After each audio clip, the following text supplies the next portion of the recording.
نے قومی وسائل استعمال کر کے، قوم کا پیسہ استعمال کر کے، ٹیکس پیئر کے خون پسینے کی کمائی اپنے جلسے کی نظر رکھ کر کے، آپ نے سرکاری ٹرینیں استعمال کر کے، سرکاری گاڑیاں استعمال کر کے، سرکاری وسائل استعمال کر کے، آپ کو کس نے حق دیا ہے کہ آپ اپنے سیاسی جلسے کریں؟ یہ آپ کا خاندانی مال تو نہیں ہے، یہ پاکستان کے عوام کا خون پسینے کی محنت کی کمائی ہے، جس کو آپ اس طرح اپنے جلسوں میں اڑا رہے ہیں۔ اور جتنے بھی، مجھے تو لگتا ہے کہ یہ جو آپ نے ٹائم گین کیا ہے، جو آپ نے ووٹنگ ڈیلے کرائی ہے، آپ یہی چاہتے تھے کہ ویسے تو آپ کو پتہ ہے کہ آپ کے جلسوں میں اب کوئی نہیں آئے گا، تو اسی طرح مجھے خود ڈی سیز اور کمشنرز نے بتایا کہ ہمیں 200 بسیں لانے کا ٹاسک دیا گیا تھا، تو بلکہ ایک نے تو یہ بھی کہا کہ 200 بسز تو میں نے پکڑ دھکڑ کر کے اکٹھی کر لی ہیں، تو اب اس میں بندے میں کیسے بھروں؟ تو یہ سرکاری وسائل کا جس طرح سے آپ نے بے دریغ استعمال کیا ہے، اس پہ آپ کو شرم آنی چاہیے۔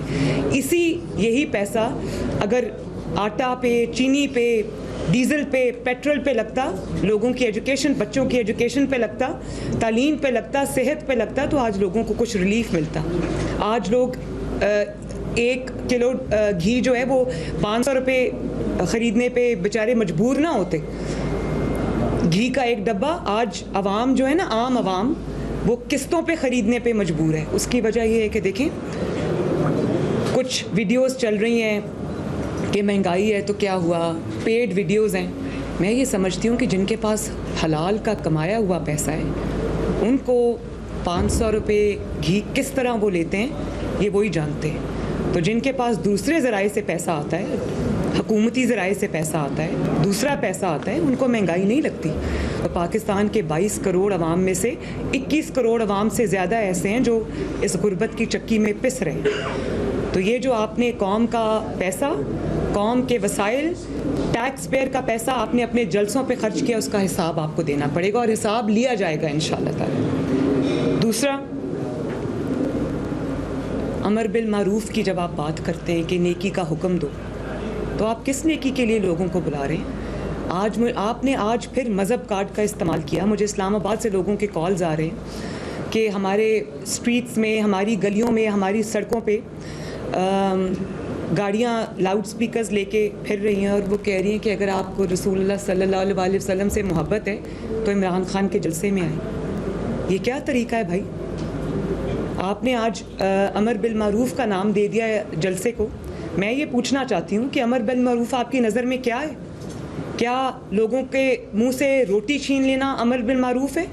ان کو جو چینی ان سے چھین لینا، ان سے آٹا چھین لینا، ان سے بجلی چھین لینا، ان سے گیس چھین لینا اب امر بالمعروف ہے؟ یا بدتمیزی اور بد تہذیبی کے نئے ریکارڈ قائم کرنا امر بالمعروف ہے؟ آپ مولانا فضل الرحمان صاحب کو بار بار ڈیزل کہہ کے بلاتے ہیں۔ میں آج پوری قوم کے سامنے یہ کہنا چاہتی ہوں کہ اگر پورے پاکستان کے 22 کروڑ عوام کے اندر کوئی ایک شخص ڈیزل کہلانے کا حقدار ہے، اس کا نام ہے عمران خان، کیونکہ اس کے دور میں جس طرح سے ڈیزل کی جتنی قیمتیں بڑھی ہیں، ڈیزل کا جو نام ہے وہ ہمیشہ کے لیے عمران خان سے منسوب ہونا چاہیے۔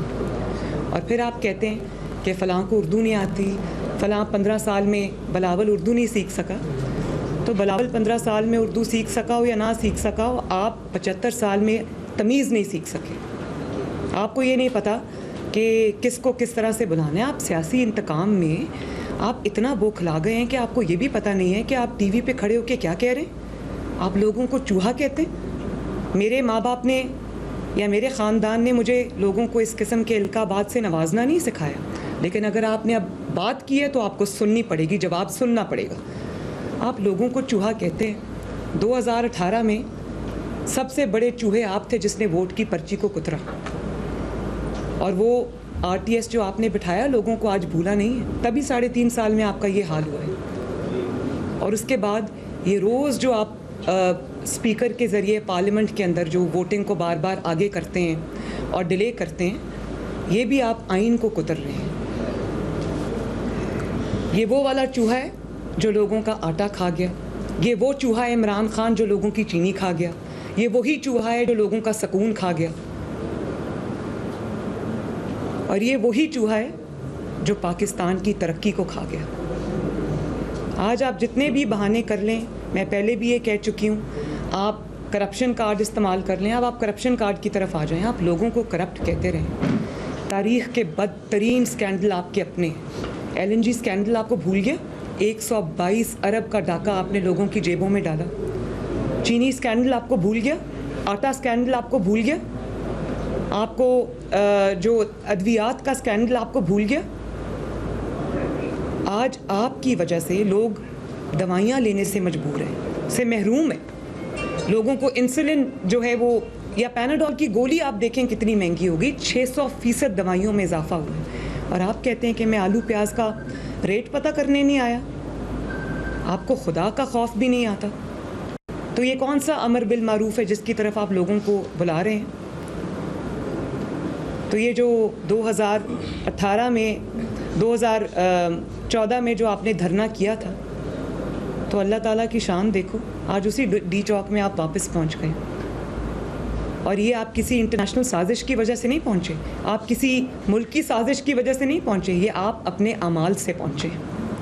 یہ آپ اس لیے وہاں پر آج پہنچے کیونکہ آپ کو لوگوں نے ہاتھ اٹھا کے, جھولیاں اٹھا کے بد دعائیں دیں. مجھے آج بھی وہ دن یاد آتا ہے. امر بالمعروف کی آپ بات کرتے ہیں, نیکی کا حکم دو, تو مجھے آج بھی وہ دن یاد آتا ہے جب مری میں منو برف کے نیچے لوگ سیاح جو ہیں وہ دب گئے اور آوازیں دیتے رہے. بنی گالا سے مری کتنا دور ہے؟ 40 منٹس. آپ کو اتنی توفیق نہیں ہے. آپ شہباز شریف کو کہتے ہیں شوباز, اور اس کو کہتے ہیں وہ بوٹ پہن کے آ جاتا ہے. شہباز شریف آپ سے 1000 گنا اچھا ہے. آپ کا اور شہباز شریف کا کیا کمپیریزن ہے؟ وہ تو جب سیلاب آتے تھے اور لوگوں میں پانی جب اتنا گھٹنے تک پانی ہوتا تھا, وہ بوٹ پہن کے اترتے. اس کو خدمت کہتے ہیں, اس کو شوبازی نہیں کہتے. آپ کو اپنی ناک سے نیچے کچھ نظر نہیں آتا, اور آپ بات کرتے ہیں شہباز شریف کے اوپر. شہباز شریف کو آج بھی اگر لوگ یاد کرتے ہیں تو اس کی خدمت کی وجہ سے یاد کرتے ہیں.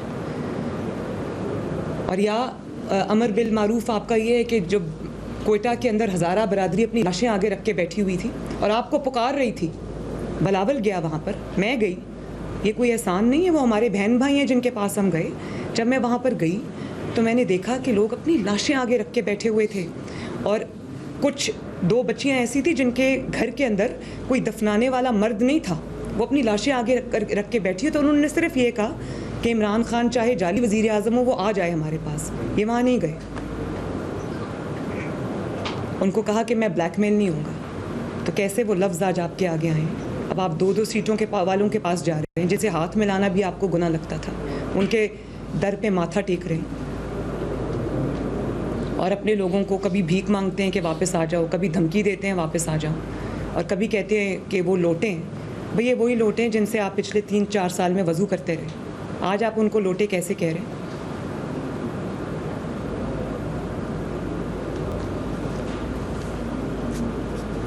اور پھر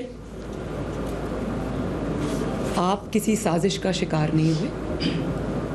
سب سے پہلے آپ کی اپنی پارٹی نے آپ کے اوپر عدم اعتماد کر دیا. آپ کہتے ہیں کہ یہ کوئی امریکی سازش ہے. Absolutely not. آپ کو جھوٹ بولتے ہوئے تھوڑا سا تو خیال آنا چاہیے. کیا امریکہ نے آ کے آپ کے 2 درجن ممبرز کو کہا تھا کہ عمران خان کو چھوڑ دو؟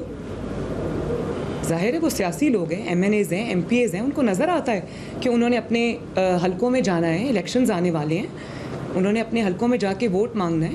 آپ کی کارکردگی کے ساتھ, آپ کی نالائکی اور نااہلی کی جو انبار لگے ہوئے, ان کے ساتھ کوئی بھی ذی شعور پولیٹیکل بندہ جو ہے وہ حلقوں میں نہیں جا سکتا ووٹ مانگنے کے لیے. تو انہوں نے اگر وہ بوجھ اپنے سر سے اتار پھینکا ہے تو آپ اس کو انٹرنیشنل سازش کا نام دے رہے ہیں. ابھی کل کی بات لگتی ہے